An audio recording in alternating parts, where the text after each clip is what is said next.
Um dos temas centrais do episódio de hoje é quais são as etapas para que um bom processo sucessório possa ser conduzido.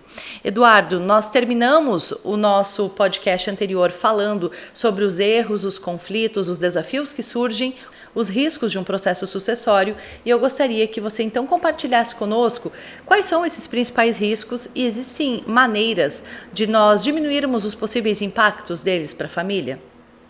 Excelente. Existem N riscos, né? Porque um processo sucessório não é uma ciência exata, ele é cercado de questões pragmáticas e de muitas questões subjetivas. Um grande fator que deve ser considerado para mapear os riscos de um processo sucessório é primeiro definir as etapas do processo. Como vai ser feita a sucessão e esses indicadores, né, esses objetivos devem ser críveis. Apesar de ter muita subjetividade envolvida, deve existir um processo e a questão da sucessão deve ser encarada como um projeto. Então, o projeto tem começo, meio e fim, tem etapas intermediárias. E então, o primeiro ponto, Thaís, é desenvolver esse projeto e identificando quais são as etapas. Eu vou dar um exemplo. Se você, a primeira etapa é o mapeamento das competências essenciais para aquela função que a pessoa vai suceder. Essas competências essenciais, elas têm que estar bastante identificadas. E como é que é feita essa identificação? Através do desenho da estratégia da companhia, da onde se derivam essas principais competências, e também de uma visão dos donos, ou do conselho de administração, e também do conselho de administração, para com o futuro dessa organização. Então, esse mix de competências identificadas no planejamento estratégico e mais os inputs dos proprietários e do conselho de administração montam um roteiro de competências a serem endereçadas dentro do processo sucessório. Riscos, como você citou, os mais comuns que nós encontramos a não performance da empresa durante o processo sucessório. Ele é um fator, e a gente tem identificado isso com bastante frequência, de colocar por terra abaixo todo o processo sucessório. A empresa entrou num processo de maus resultados principalmente o sucedido, a família envolvida, não tem, vamos dizer assim, a capacidade de entender que isso faz parte do processo. Lógico que você não vai esperar 3 anos de resultados ruins para você agir. Mas o que eu tenho encontrado é que a empresa está há 90 dias com resultados não satisfatórios e o processo já tem que ser revisto. E o ponto crítico é o primeiro ano. O primeiro ano do processo sucessório, se a empresa não atinge o seu orçamento empresarial, já fica uma comoção dentro dos quadros societários, dos familiares, querendo rever, não vai dar certo, isso aqui, o caminho está errado. Então, esse é um risco importante. Derivado desse risco que eu acabei de citar, está a capacidade de identificar imperfeições no projeto e rapidamente atuar. Que imperfeições são essas?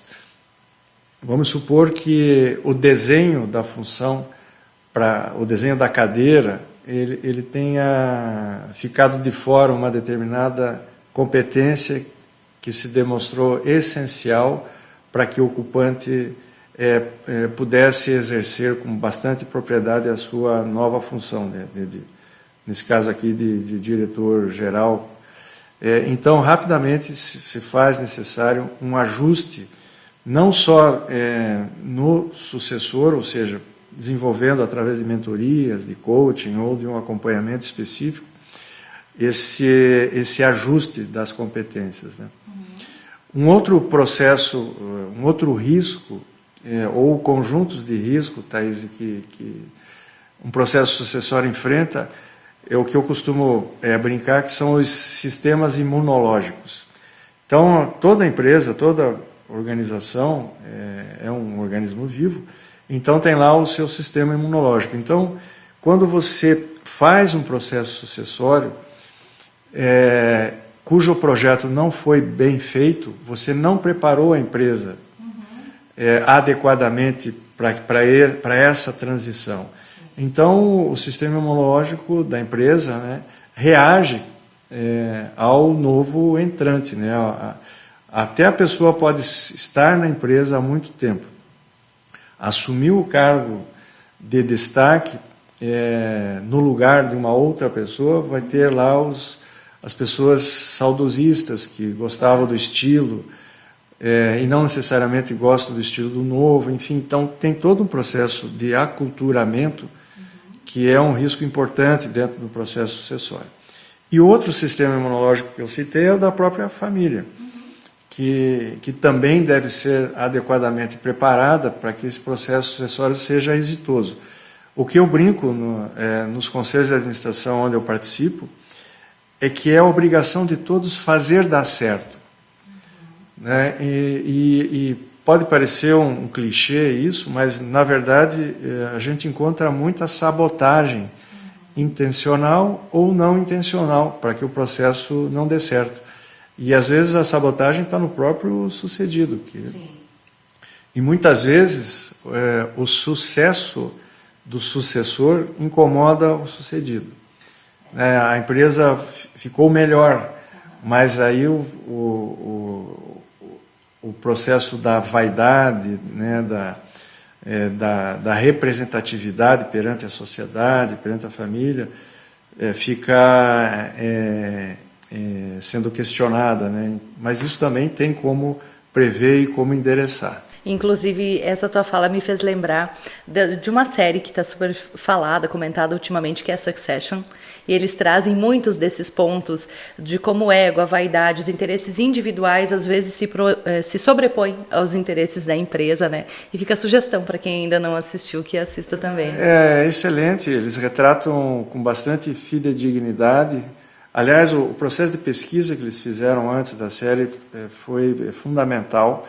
Tem muito embasamento técnico e ela, de uma forma lúdica, retrata bem o que acontece nos bastidores das empresas familiares. Né? É muito bom mesmo. Legal. Você começou a nossa conversa hoje, Eduardo, falando sobre as etapas para que um processo de sucessão seja bem sucedido. Esse, inclusive, é um tema que você aborda no seu livro, Jornada da Empresa Familiar. E eu queria que você compartilhasse, então, conosco, na sua visão, quais são essas etapas para que um processo de sucessão possa ocorrer de forma mais assertiva. Existem, assim, eu não gosto muito de fazer as nossas consultorias de um projeto já muito pré-formatado. Porque, como eu falei anteriormente, existe um alto grau de customização nessas coisas, né? Mas existem alguns direcionadores que são importantes, né, que você coloca como etapas, e que eu falo sobre isso no livro, que é você primeiro olhar quais são as dimensões envolvidas no processo sucessório. Então, as etapas, as macroetapas são 5. Né? Você tem, a gente falou bastante aqui, sobre a preparação do sucessor, que normalmente é o que mais se enxerga num processo sucessório.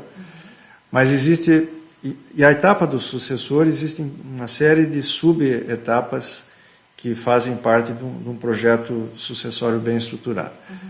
A outra macroetapa é o sucedido, trabalhar o sucedido, então tem lá também subetapas desse processo com o sucedido, que é tão ou até mais importante do que se trabalhar o sucessor, né? Por N razões. E muitas vezes a gente demorou para ter a atenção para o sucedido. Né? Porque normalmente o fundador da empresa, ele é um grande empreendedor.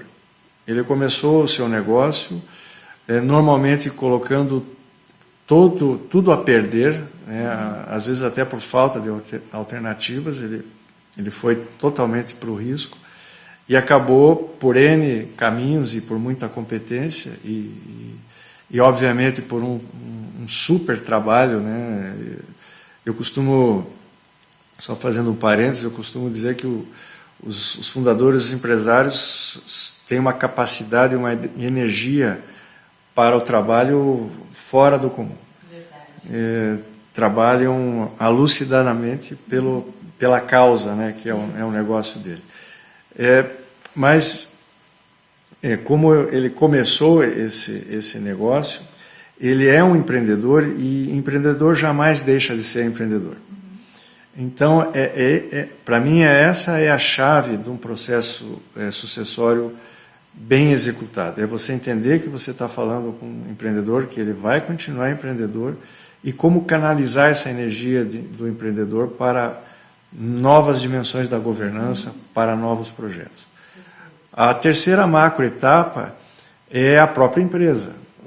Um processo sucessório, ele tem implicações fundamentais dentro da companhia. Então, dentro de um projeto sucessório, várias subetapas devem estar sendo contempladas na dimensão da empresa. A outra macroetapa é a dimensão da família, para que a família seja cada vez mais educada no sentido da educação, da informação, de que um processo sucessório ele não é um processo excludente por natureza. Eu escolhi o fulano, o meu primo, o meu sobrinho, e meu filho não foi escolhido. Essa é uma visão equivocada, porque sim, você tem, como eu também falo sobre isso no meu livro, você tem lá um cockpit de um avião e você tem 2 cadeiras para sentar. Você não pode colocar 8 pessoas para pilotar um avião, que não vai acontecer. Numa organização, existem mais cadeiras, essa é a diferença. E na governança dessa empresa, basicamente existe lugar para todos os familiares dentro das suas respectivas competências. Mesmo aqueles familiares que não estão diretamente no dia a dia da organização, exercem um papel fundamental no processo sucessório. Seja lá num conselho de família, num apoio, ou seja, esse processo educacional da família é fundamental para que todos entendam, como eu falei, que não é um processo de exclusão. A outra dimensão que é bastante importante é o que está no entorno dessas outras dimensões que eu falei, ou seja, são as partes interessadas, né, os demais stakeholders, que a gente costuma dizer que é o processo da governança em si, que é você também trabalhar clientes, fornecedores, agentes financeiros, ou seja, mapear quais são os parceiros e os agentes estratégicos que estão no entorno da família e da empresa, para que sejam também educados e preparados para contribuírem positivamente para um processo sucessório. Perfeito. Quanto tempo, em média, dura esse acompanhamento que a GoNext faz para o processo sucessório? Ele tem variado muito, Thaís. A gente tem feito projetos de implantação do processo de sucessão de 12 meses, e estamos atualmente com projetos sucessórios já no 4º, 5º ano. E, como são projetos, então são etapas.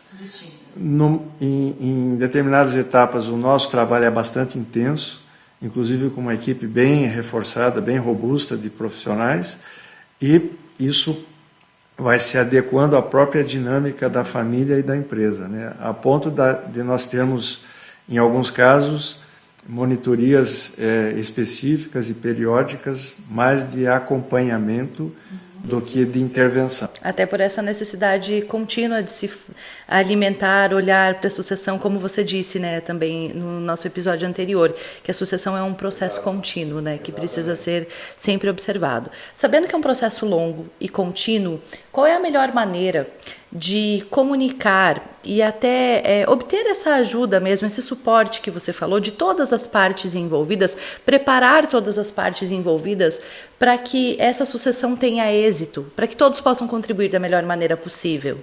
O processo ele inicia dentro do núcleo familiar com a decisão tomada e a aprovação de um pré-projeto. Com base nessa aprovação, esse pré-projeto ele contempla essas 5 dimensões que eu comentei anteriormente, e aí a GoNext faz um trabalho de apresentar o processo sucessório para essas 5 dimensões, mas fazendo a interlocução correta para cada uma das dimensões.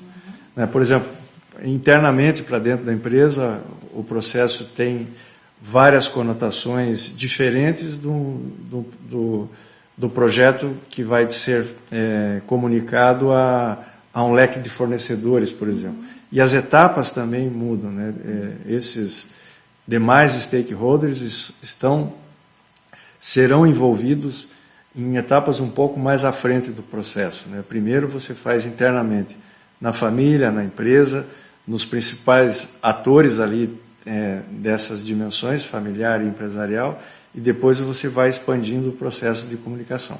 E eu imagino que seja necessário uma empresa que conduza esse processo ter uma equipe multidisciplinar e bastante experiente para fazer justamente a mediação dessas partes, conduzir a solução dos eventuais conflitos que possam emergir. A nossa equipe ela é pré-condição para estar em projetos dessa natureza, profissionais que, além das competências técnicas inerentes à estratégia organizacional, à governança, tenham vivenciado experiências semelhantes. E mais até do que isso, essa vivência deve obrigatoriamente ter sido feita ou quando este profissional foi um executivo ou até mesmo empresário. Nas nossas equipes a gente tem empresários que promoveram processos sucessórios nas suas organizações, porque isso causa também uma empatia, tem um linguajar mais apropriado. E de uns tempos para cá, nós estamos colocando na nossa equipe as novas gerações também, porque o equilíbrio entre os cabelos brancos e os jovens refletem muito o que é a realidade hoje dentro das famílias e das empresas. Então, uma empresa como a nossa, ela tem que ter interlocução com todos os perfis da família e da empresa. Então, por exemplo, você lá conversando com jovens e adolescentes, nós temos que ter o mesmo nível de interlocução.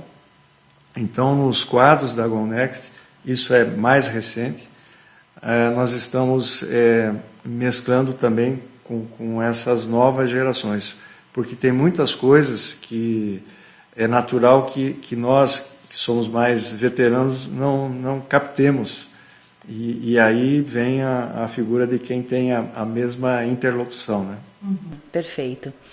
Hoje em dia, para algumas empresas, pensar em governança e sucessão, infelizmente ainda não é uma prática do dia a dia, e aquelas que investem nisso são vistas de maneira diferenciada, né, como um diferencial competitivo. Essa empresa tem um diferencial competitivo porque já tem um projeto de governança implementado, já planeja a sua sucessão. Eu vejo que no futuro, cada vez menos isso vai ser um diferencial competitivo e vai fazer parte da necessidade diária das organizações. Eu queria ver de você, com a sua visão, o que você vê para o futuro das empresas familiares em relação a esses pontos, governança, sucessão e a mesma questão do ESG que está sendo tão comentado hoje em dia. É um ótimo ponto. De fato, ainda há poucas empresas, né, mas esse movimento vem crescendo, cujos os proprietários estão legitimamente preocupados com processos sucessórios ou processo de governança e estão investindo tempo e dinheiro nisso. Eu costumo dizer que o hábito ainda não está criado de você ter um processo de governança, assim como você tem um processo de certificação que habilita a sua empresa a fazer um fornecimento para um determinado cliente, mas isso está crescendo, né? Eu reputo isso de novo, a tecnologia, as informações em tempo real disponíveis, e a desmistificação, né? É um tema que antes era um grande tabu, hoje ele está sendo discutido, e não apenas discutido, mas endereçado, implantado nas empresas, né? E lá na frente, conforme você pergunta, o que vai acontecer é, como tem acontecido em outros setores, uma vez incorporada a governança corporativa como um item ou como um processo obrigatório dentro da empresa, é uma pré-condição para você existir ou não, vai acontecer um aprofundamento e um desdobramento destas implantações. É como já tem acontecido, você vai especializando e vai customizando a sua governança para fazer com que a sua empresa melhore ainda mais a sua competitividade. E na empresa familiar, diminua muito o sofrimento das famílias e das empresas por não ter executado de maneira correta um processo de governança, um processo de sucessão. Você ter um processo de governança implantado na empresa, você tem um índice de contribuição para a qualidade e o interesse dos familiares e sócios em relação à empresa crescendo. Os interesses para a companhia se renovam, né? Então mas lá na frente, como eu falei, isso tende a ter mais aprofundamento, mais especificidade para o setor da companhia, para as características da organização. Perfeito. Eduardo, mais uma vez obrigada pela sua participação. Obrigado também. No nosso próximo episódio, nós vamos falar sobre a escolha e a preparação do sucessor. A gente se vê no próximo Go Next Talk. Até lá!